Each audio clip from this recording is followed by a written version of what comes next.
भारत के पड़ोसी देश चीन की फितरत बदलने वाली नहीं है। गलवान में मात खाने के बावजूद चीन ने अरुणाचल प्रदेश के तवांग में हिमाकत दिखाने की कोशिश की और इस बार भी उसे शर्मनाक शिकस्त का सामना करना पड़ा।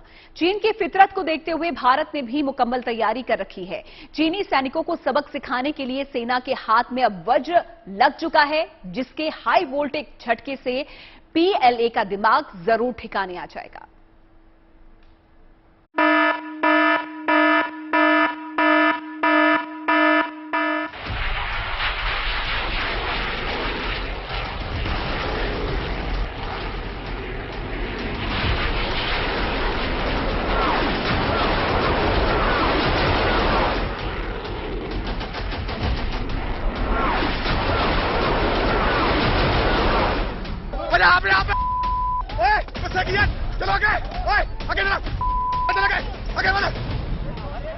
साल 2017 में डोकलाम में चीन की साजिश नाकाम। जून 2020 में गलवान में तोड़ा ड्रैगन का अभिमान। अब दिसंबर 2022 में तवांग में भी रौंदा गया चीनी सेना का गुरूर।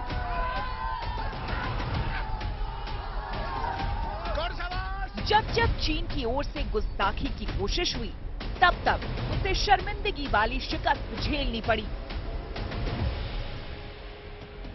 We hooligans, are we mafia, or are we a professional army? Is that the level that PLA has gone down to? Yeah. Hooliganism and street fighting? Or are they a professional 21st century army? On one side, they try to show their technological prowess. On the other side, they're coming with barbed wire clubs. It is ridiculous. This is not only of 2020, they try to come every year. And every year they make 2-3 such attempts to come, and they're rebuffed every time. Okay. Of course, from their side also they must be having some pressure from their senior commanders. भारतीय रणबांकुरों ने हर बार अपने अदम्य शौर्य और पराक्रम से दुश्मन को दिखा दिया कि भारत की ओर आंखें उठाने वालों का अंजाम कितना खौफनाक होगा। चीन की चालबाजियों पर मुंहतोड़ जवाब देने के लिए भारत पहले से तैयार है और उस तैयारी को और धार दिया जा रहा है। 9 दिसंबर को तवांग के यांगत्से में चीनी सेना ने नुकीले हथियारों का इस्तेमाल किया था, जिसका तोड़ अब भारतीय सेना ने निकाल लिया है। लद्दाख से सिक्किम तक भारतीय सेना के हाथों में वज्र की ताकत मिल चुकी है, जो ड्रैगन पर न सिर्फ नकेल कसेगी बल्कि उसे करंट के झटके भी देगी।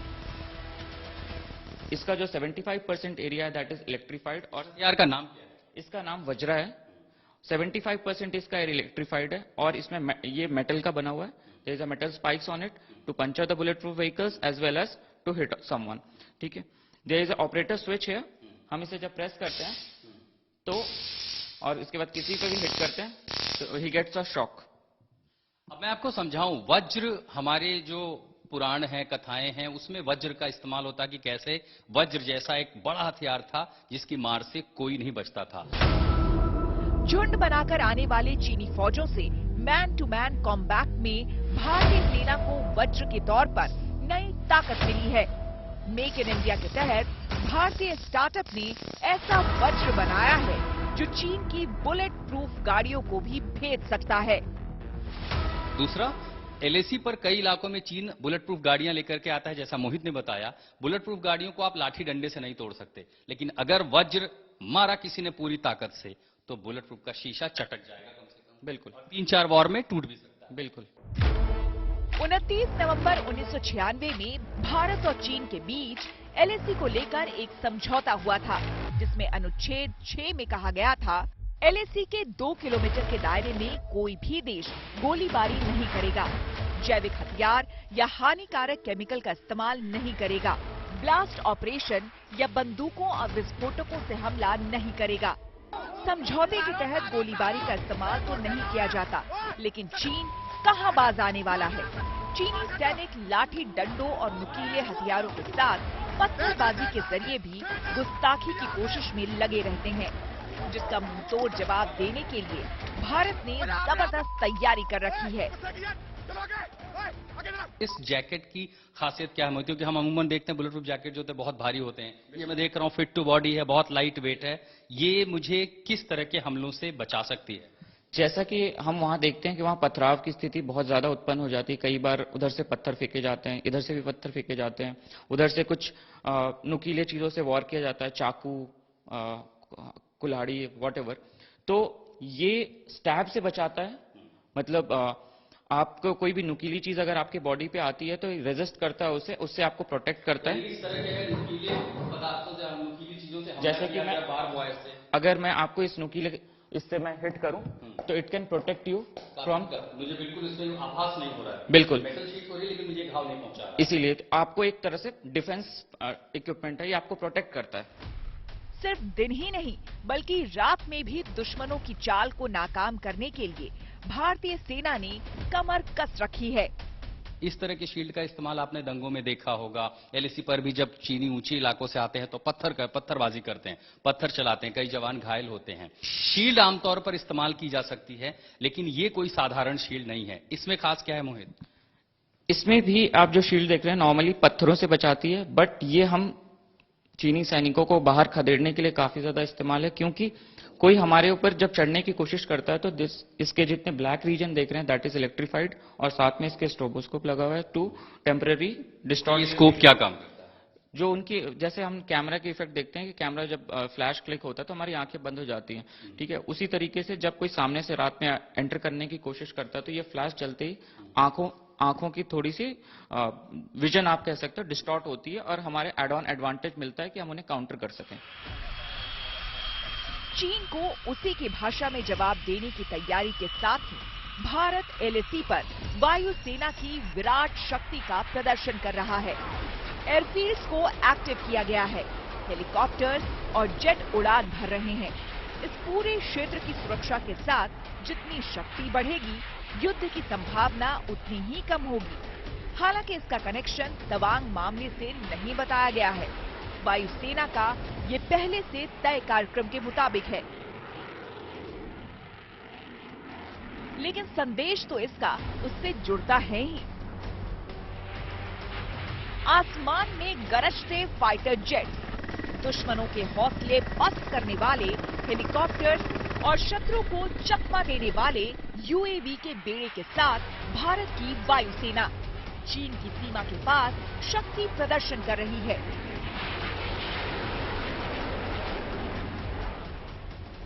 चीन भाप गया है कि हिंदुस्तान, हमारी फौज और हमारी वायुसेना चीन के किसी भी अतिक्रमण का मुकाबला करने के लिए तैयार तत्पर है। हमारे जांबाज सैनिक और हमारे बहादुर पायलट आदेश मिलते ही चीन की फौज के ऊपर टूट पड़ने के लिए तैयार हैं। हाँ, एक और चीज ये है कि फिलहाल हमारे पास एक से एक बढ़िया अस्त्र शस्त्र, हवाई जहाज और मनोबल है, ताकि चीन की जो टेढ़ी निगाह है हमारी फौज उसका सही जवाब दे सके।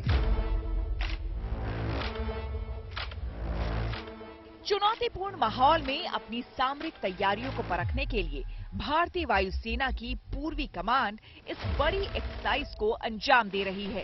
पूर्वी सेक्टर में अपने ऑपरेशन और क्षमताओं को परखने के मकसद से हो रही इस एक्सरसाइज को चीनी सीमा से सटे 4 एयरबेस तेजपुर, चाबुआ, जोरहट और हाशीवारा से संचालित किया जा रहा है, जो दुश्मन को संदेश देने के लिए काफी है कि ये नया हिंदुस्तान है जो दुश्मन को घर में घुसकर मारना जानता है।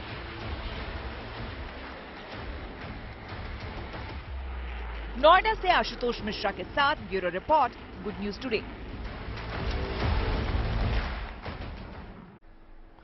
चीन के साथ सीमा विवाद के बीच भारत चीन से मुकाबले के लिए पूरी तरह से तैयारी कर रहा है। पूर्वी लद्दाख में विवाद के समय ही भारत ने चीन से सटी सीमा पर एयर डिफेंस सिस्टम से लेकर लेजर गाइडेड मिसाइल और मॉडर्न ड्रोन से लेकर आर्टिलरी गन तैनात कर दिया था। चीन की चालबाजियों को देखते हुए रक्षा बजट भी बढ़ाया जा चुका है और साथ ही एलएसी के पास इंफ्रास्ट्रक्चर को मजबूत करने पर भी जोर है। अरुणाचल प्रदेश में सड़क के साथ ही अब सुरंग, पुल और एयरबेस का भी निर्माण किया जा रहा है, ताकि किसी भी मुश्किल हालात में बॉर्डर तक फौरन मदद पहुंचाई जा सके।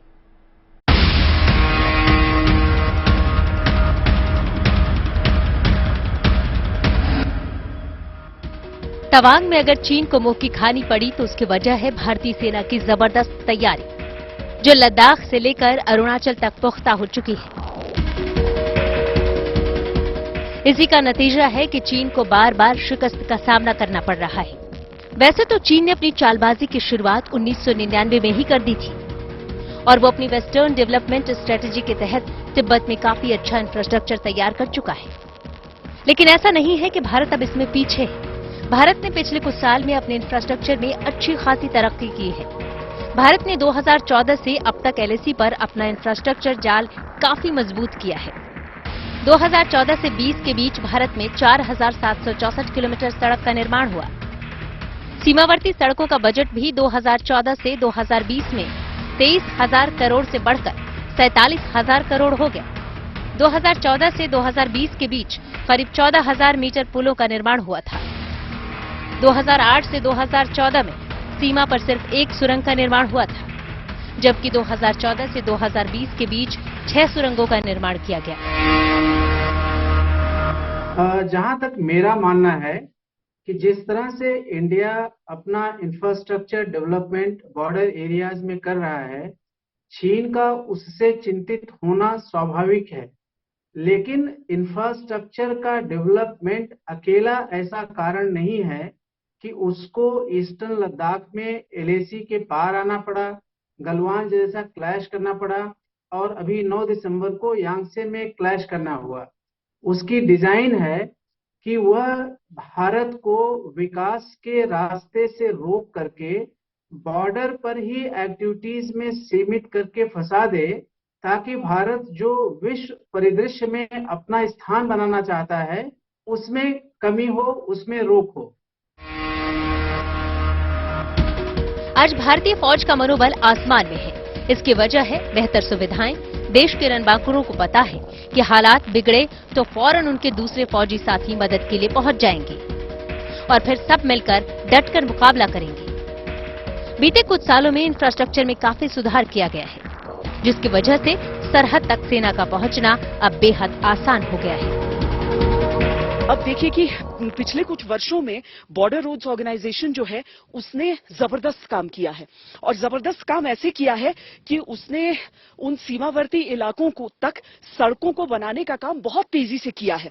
तो यहाँ पर चाहे भीषण ठंड हो, आप देखिए बर्फ यहाँ पड़ी नहीं है, लेकिन आप जहां जहां भी देखेंगे एलएसी के तमाम इलाकों में, तो वहां पर आपको ऐसे जाता हुआ पानी ऐसे जमा हुआ नजर आ जाएगा जो देखने में स्नो जैसा लगता है, पर अंग्रेजी में अगर हम स्नो और आइस का फर्क आपको समझाएं तो वो आइस है, स्नो नहीं है।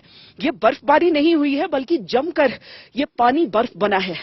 तो चूंकि हमारे पास वो सड़कें हो गई हैं, इस वजह से सुदूर के पोस्ट पर भी जो सैनिक हैं उन्हें तेजी से तेज रफ्तार के साथ डिप्लॉय किया जा सकता है।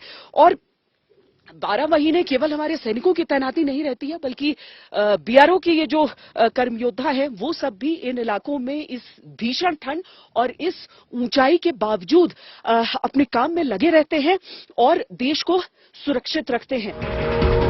हाल ही में बीआरओ ने भी एलएसी और एलओसी तक जाने वाली सड़कों पर 24 ब्रिज और 3 सड़कों को देश को समर्पित किया था, जिसमें लद्दाख में 5 ब्रिज, उत्तराखंड में 3, सिक्किम और अरुणाचल प्रदेश में 1-1 ब्रिज शामिल हैं। केंद्र सरकार ने पिछले 5 सालों में चीन की सीमा से लगे इलाकों में करीब 2100 किलोमीटर सड़कों का निर्माण किया है, जिसके लिए 15,477 करोड़ रुपए खर्च किए गए। लद्दाख में दुर्बुक से श्योक होते हुए दौलत बेग ओल्डी सेक्टर तक जाने वाली डीएसडीबीओ सड़क पर भी 2 ब्रिज बनाए गए हैं। ये वही सड़क है जिसके निर्माण के बाद से ही चीन की बेचैनी बढ़ गई थी और इसके बाद चीन ने भारत के साथ अब तक के सबसे लंबे विवाद को जन्म दिया। अगर सड़कों की बात करें तो लद्दाख में ही 19,000 फीट से ज्यादा ऊंचाई वाले मोटरेबल रोड बनाकर बीआरओ ने वर्ल्ड रिकॉर्ड बनाया था। उसी रूट पर 52 किलोमीटर लंबी सबसे महत्वपूर्ण सड़क चिसुमले डेमचौक सड़क को तैयार किया है, जो कि एलएसी से महज 15 किलोमीटर दूर है। इससे डेमचौक से लेह आने जाने वाले लोगों और सेना के मूवमेंट में आसानी होगी। सीमावर्ती इलाकों में बॉर्डर रोड ऑर्गेनाइजेशन यानी बीआरओ ही सड़कें बनाती है और उन लोगों ने पहाड़ों का सीना चीरकर पिछले कुछ सालों में ऐसी जगहों पर सड़कें बनाई है जिसके बारे में पहले सोचा नहीं जा सकता था। तवांग में भारत और चीनी सैनिकों की झड़प के बीच सेला टनल की भी चर्चा जोरों पर है। सेला टनल भारतीय सेना के लिए एक मजबूत लाइफलाइन होगी। अरुणाचल प्रदेश में 13,000 फीट की ऊंचाई पर बनी 2 किलोमीटर से ज्यादा लंबी सेला सुरंग लगभग बनकर तैयार है और इसके जनवरी 2023 में शुरू होने की उम्मीद है। इस सुरंग के जरिए चीन की सीमा के पास से गुजरने वाले तवांग सेक्टर तक मिसाइल और टैंक आसानी से पहुंच जाएंगे। चीन के साथ सीमा विवाद के बीच भारत पूरी तरह से तैयारी कर रहा है। भारत का रक्षा बजट बढ़ाया गया है। सेना को विदेशी और स्वदेशी अत्याधुनिक हथियारों से लैस किया जा रहा है। पूर्वी लद्दाख में विवाद के बीच भारत ने चीन से सटी सीमा पर high frequency air defence system, laser guided अत्याधुनिक missile, modern drone, artillery gun, अत्याधुनिक कार्बाइन, पहाड़ी और दुर्गम स्थानों के अनुरूप तैयार टैंक को भी तैनात किया है। इतना ही नहीं, बॉर्डर पर सर्विलांस बढ़ाने के लिए सेना को लेटेस्ट हार्डवेयर से भी लैस किया जा रहा है। चीन को भारत की ताकत का एहसास हो चुका है और उसकी बौखलाहट के पीछे यही सबसे बड़ी वजह है। भारतीय सेना की ताकत हाल के वर्षों में काफी बढ़ी है। तभी तो ये कहा जा रहा है कि ये 1962 नहीं है। पिछले कुछ समय में भारत ने लद्दाख से लेकर अरुणाचल तक अपनी सैन्य शक्ति को मजबूत किया है।